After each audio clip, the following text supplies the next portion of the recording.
am Kim Snyder, and thank you so much for joining me for the Sane Crypto Podcast, the first cryptocurrency podcast for baby boomers investing for retirement.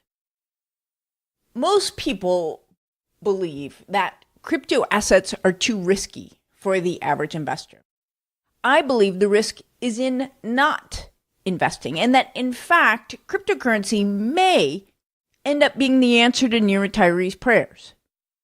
The Sane Crypto Mastermind is my signature program for those who want the diversification benefits and return potential of cryptocurrency, but can't, won't, or don't have time to figure this all out and keep up with it on their own.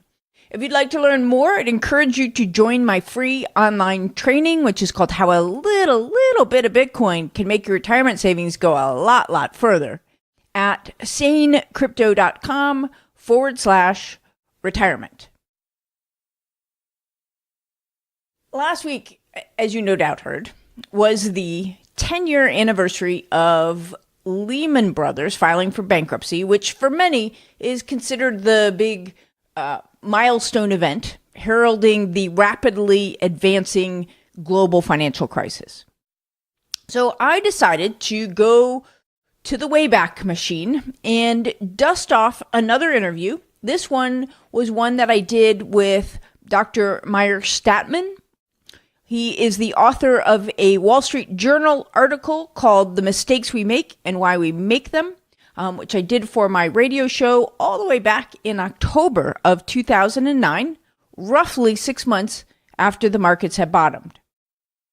Being an interview from 2009, Bitcoin wasn't even a glimmer in Satoshi Nakamoto's eye yet, but everything that we say about the stock market is equally applicable to crypto assets, since, as I keep reminding you, just because crypto is a new asset class, it is still just an asset class, and all the same rules of investing still apply.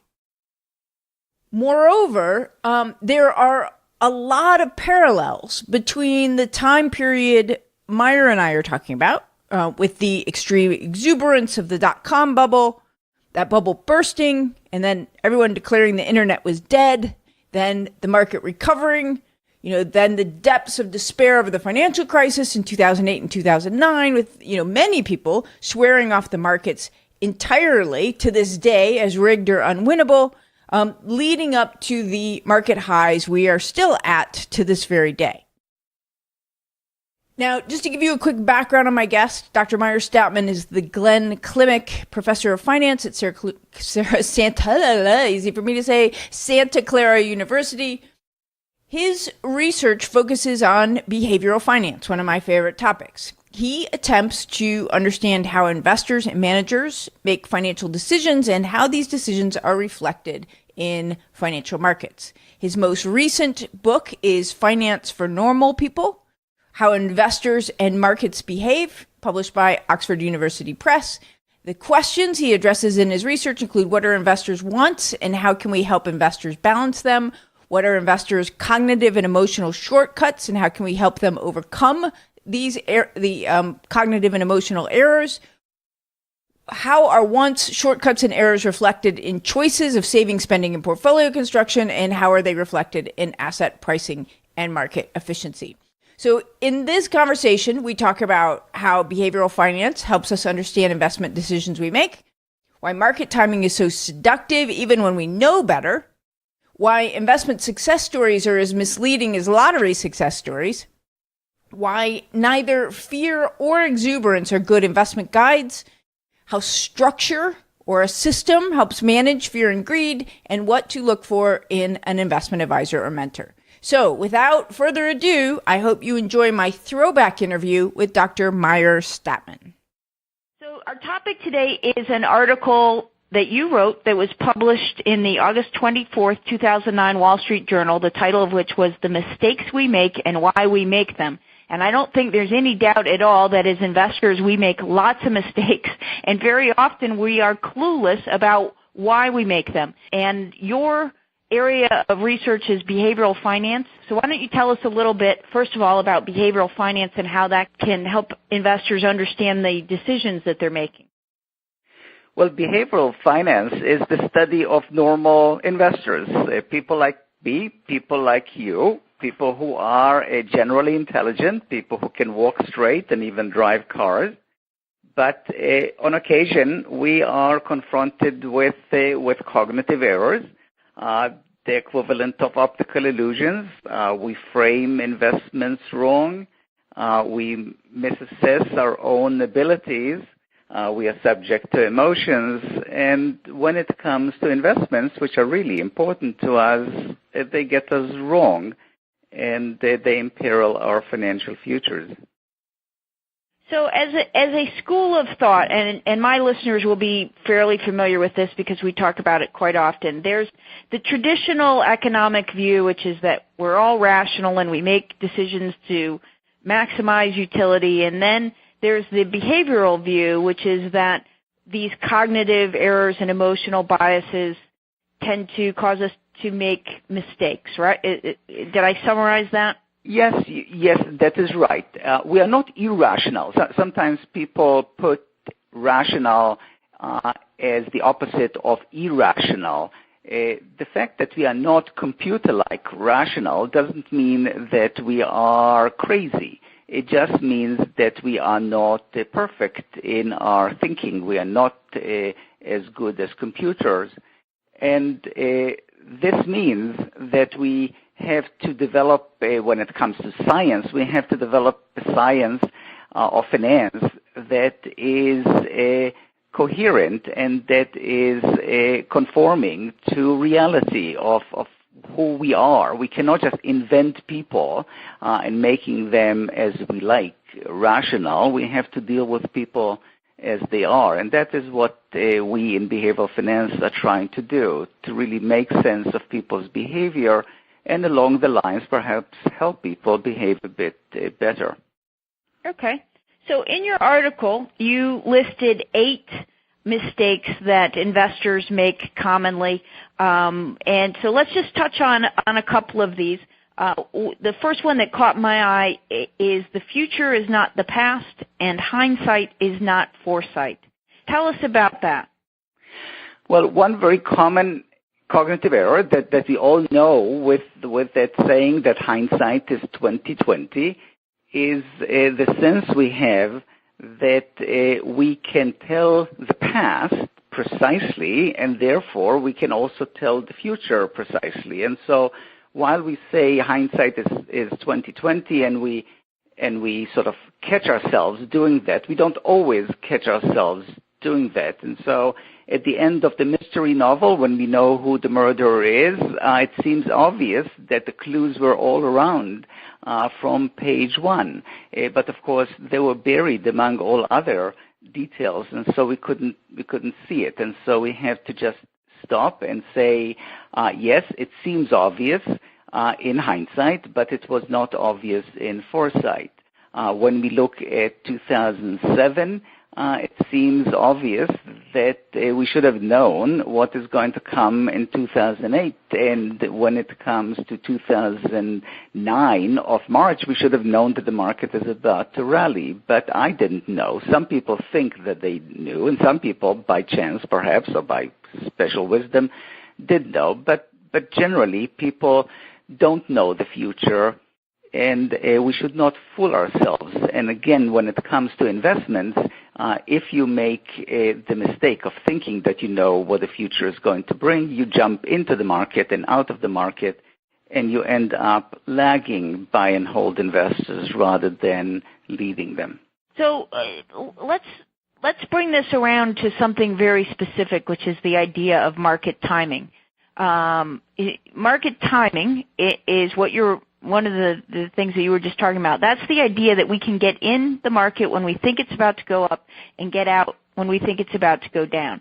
And the interesting thing to me, and one of the things that I talk about a lot on the show, is the fact that all of the academic evidence, everything that we have that is empirical, says that it's impossible to do, and yet we all, for whatever reason, either believe we can do it and or expect our advisor to do it. And what you're really saying is that is a cognitive error, that it's natural for us to believe that, but it's false. Exactly. Exactly. I think that when you watch those optical illusions that we all know, the odd thing about it is that they continue to fool you. Now, by now you are on guard, and you know that those two lines, say, are of equal length, even though one looks longer than the other because of the way it is constructed. But you catch yourself, and you don't really follow to the conclusion that the lines are of different length.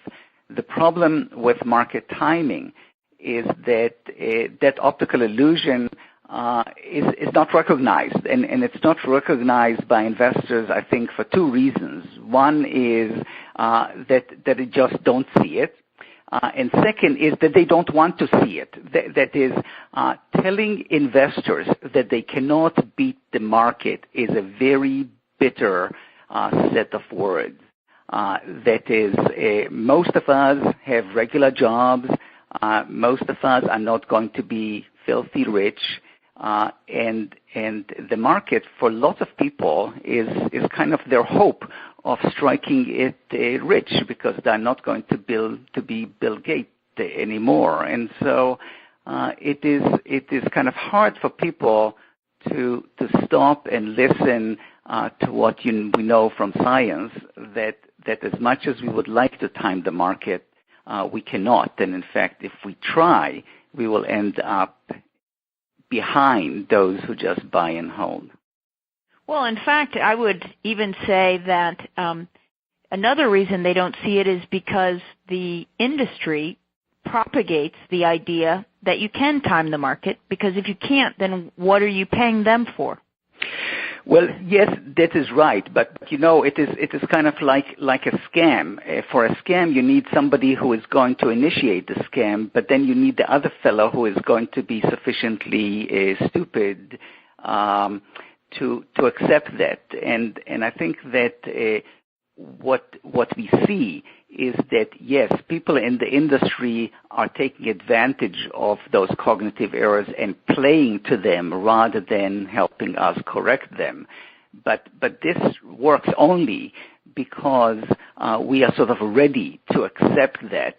And that is a shame. I think that there should be more people who are going to teach investors to overcome their cognitive biases, and fewer who take advantage of those cognitive biases. All right, very good. So let's another of the cognitive biases that you have in your article, one that I think is so important: investment success stories are as misleading as lottery success stories. And this is really about, I guess, about risk and reward as much as anything, is it not? Well, it is, but it really is about two things. One is that cognitive error that we call availability. That is, if you are asked to assess the chances that the plane that you're going to take tomorrow is going to end up in a disaster, you don't really go to a statistics book and look at the odds. What you do typically is just try to remember, what do we know about planes that went down? And if there's been a major disaster in the last few days, then this looms large, and it seems like the likelihood of something bad happens is higher. In the same way, you can see that lottery promoters play to this availability heuristic that is what is available to the mind, by, of course, showing us the winners. And so we think that the chances of winning are greater than they really are. And mutual fund promoters do the same thing. They always advertise their 5-star funds, not their 0-star funds. And so they leave us with the impression that finding winners is very easy. And so this really is something that we have to be mindful of, to know that when we use studies done over many funds, done by people like me, academics, we find that the likelihood of you finding winners is about as good as the likelihood of you winning the lottery. A related cognitive error is confirmation bias. That is, if you have already kind of decided for yourself that you can beat the market, that you can find funds that would beat the market, then you celebrate everyone that did beat the market, and you say, see, I told you so. And if they did not, you say, well, something, they just had some change in management, the weather was bad that day, or something like that. And so these are all cognitive errors that get in your way and lead you to do things that eventually harm your financial future by leading you to, for example, invest in active funds rather than in index funds. Number 5, neither fear nor exuberance are good investment guides. Right. Well, when it is 1999 and it seems like it's a bright new world, it seems that there are two things. One, returns are going to be high, and second, the risk is low. Of course, we know that it can't be. If you have high expected returns, they must come with high risk. But when we are exuberant, we think that we can have the best of both worlds. And then if March of 2009 comes, it seems like the market is going to be just disastrous, and it's also risky. And that too cannot be. And so that really is something that bedevils us. We just move from exuberance to fear and back again, and it seems as if we never learn that we should look at the long history of the market, that we should look again at what we know from science and not be fooled. It's interesting. I just posted about an article. There's a big scuffle about FINRA, the regulatory agency, wanting to raise fees for registered investment advisors and brokers, and one of the things that is being talked about is the fact that they apparently have had a $1.6 billion investment fund. FINRA, the regulator, did, that was at the top of the market, invested in very aggressive investments, and which they then switched in March of 2009 to very conservative investments just in time to miss the upswing. And as a result of their investment losses, now need to raise fees.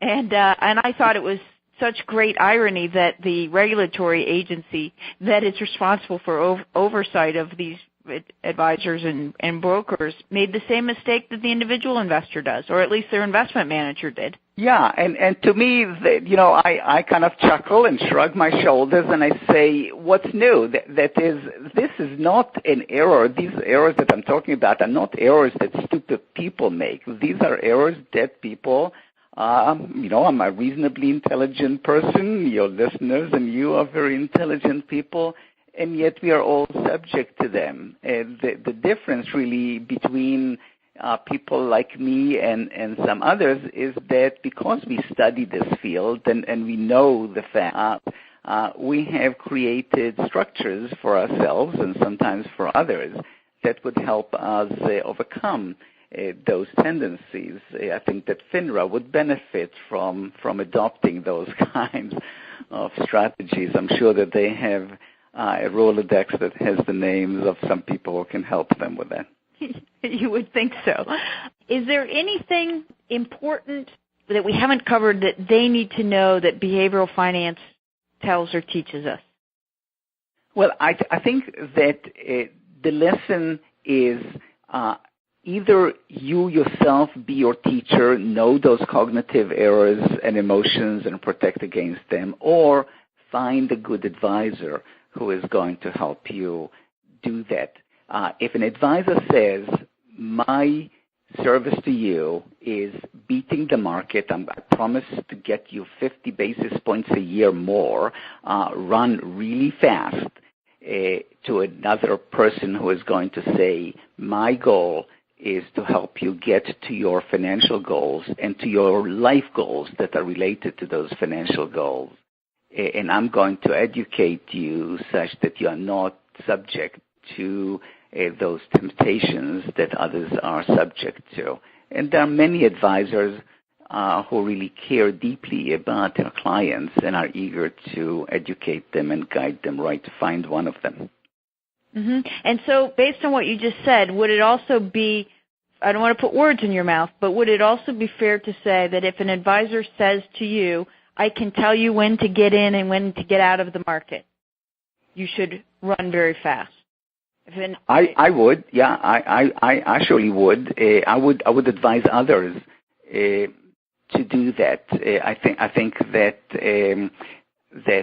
people who can time, who say they can time the market can kind of do it once or twice or three times, but I've yet to find someone who can do it consistently. And remember, there have been those gurus recently who are known as people who told of this crash. But again, it is the old story of a broken clock that shows the right time twice a day. You really need a long record, and more than that, you need not just the long record of one particular advisor. You need to know something about the overall record of similar advisors, and the record is very sorry. And you don't really have, as an individual investor, you don't really have multiple lives where you can check it all. You have just one life. Don't waste that one, and don't be misled. Okay, so what you're looking for is either a systematic way that you yourself can guard against these biases, or an advisor who is not focused so much on the investment as much as helping you, the investor, avoid the commonplace mistakes that your friends and neighbors make. And in doing that, that's probably the low-hanging fruit. Precisely. Good advisors are more managers of investors than investments. The investment part is pretty straightforward if you don't want to fool around with it, or you don't need to fool around with it. But dealing with people's, with their ups and downs as the economy goes up and down, as the market goes up and down, as they have upheaval, personal upheaval because of divorce or illness and so on, these are really the important things. And you want an advisor who is going to be facing you rather than someone who pretends that he is a hedge fund manager, except that he has only 50 clients and whatever $50 million under management. Okay, very good. Dr. Meir Statman has been our guest today. Dr. Statman is the Glenn Klimek Professor of Finance at Santa Clara University. Meir, thank you so much for your time. I know that this is going to be great food for thought. I'm sure a lot of people are going to see themselves in a lot of the behaviors that we talked about today. Thank you, Kim. It was good to be with you. Okay, so we covered a lot of ground right there. Let me just try to quickly summarize it for you. 1, no one can predict the future direction of price. 2, fear and exuberance, or fear and greed, cause us to consistently buy tops and sell bottoms instead of the other way around. And 3, good financial advisors are more managers of investors than investments. So as always, I hope you found that helpful. Now, I'm sure if you are a podcast listener, you've heard me and other hosts ask you for iTunes reviews. I do read them all. Bama fan in South Carolina says, true teacher, Kim is able to take a subject we have all heard about for years from various extremely enthusiastic and diametrically opposed experts and give us a very sane, down-the-middle educational view. She acknowledges either side could be right and clarifies the risk-reward effects on your personal portfolio. Her guests are always entertaining and bring something unique to the table. So thank you so much for that, Bama fan. I cannot tell you how much I appreciate that review.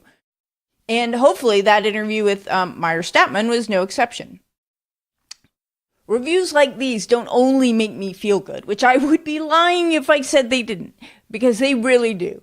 But they also tell the iTunes algorithm to show the podcast to more people by sending an important social signal to the algorithm, as well as potential listeners that I am producing quality content that my audience finds helpful.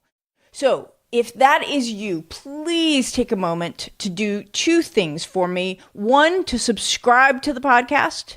And two, to leave me a 5-star rating and a review with some comments and feedback like Bama Fan did, and so many others have done as well. I appreciate all of them and all of you very, very much. Also, if you'd like to learn more about investing in crypto assets for retirement and my system for doing that, I recommend my free online training called How a Little Bit of Bitcoin Can Make Your Retirement Savings Go a Lot Further at sanecrypto.com/retirement. You can get the full show notes of this episode at sanecrypto.com/podcast.